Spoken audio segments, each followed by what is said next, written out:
Yeah, I'll say proud of our team. I thought one thing we challenged them before the game is part of playing hard is running for your teammates, and I thought they did that really well. It's hard to know exactly how to handle that situation when you build a big lead at halftime. And one of the things we talk about is you can show respect to the other team by continuing to playing hard. When you laugh and you don't play hard, to me, then you're not showing respect to your opponent. So we asked our kids to continue to play hard and do that. To me, I guess there's different philosophies, and that's our philosophy with that. You continue to play hard, you continue to play aggressively, and hopefully the Concordia kids saw that in us. And I want to thank their coach. He had a great spirit and great guy. Obviously, it probably wasn't quite.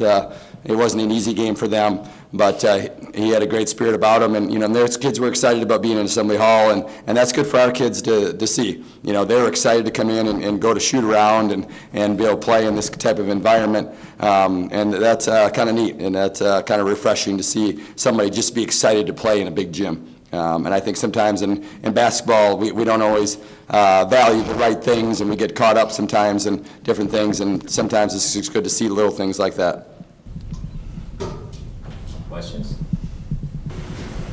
Yeah, obviously there's a lot of positives from your game. What's your biggest takeaway, you think, from this performance? Yeah, I think the biggest thing, offensively, we really ran for our teammates. We ran extremely hard. I thought we did a good job moving the ball. In those type of games, you usually see teams get a little bit sloppy and turn it over a bunch. 16 turnovers wasn't bad for that, as many shots as we had and as hard as we were trying to run.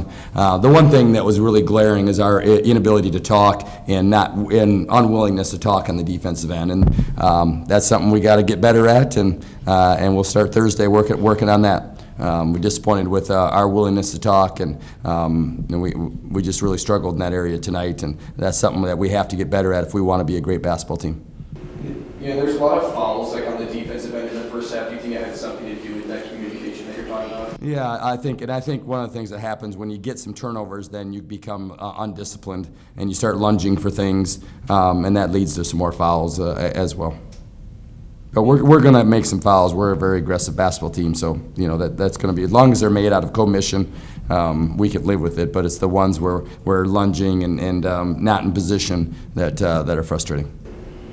And I don't think if you know if you remember the play particularly, but there was a play where one of the players was held back in the backcourt for like 22 seconds. How impressed are you to see just your team, just really the team struggling to get past half court a lot of the time? Yeah, that's one of the exciting things about our team. We're really physically gifted. We have a number of kids that can pressure the ball. Our post players, Kirsten and KP, Piper, can really move their feet. And then we got some toughness at the guard. We got some kids that can guard the basketball and make it really tough for you to see and run offense. And that's exciting. We talk about going into battle. You want some bullets in your gun. In order to go into battle, you got to have some weapons. And we definitely have some weapons, and that's exciting. That's why, as a coaching staff, we're pushing so hard for them to get better and do the little things, because we have the ability to get better.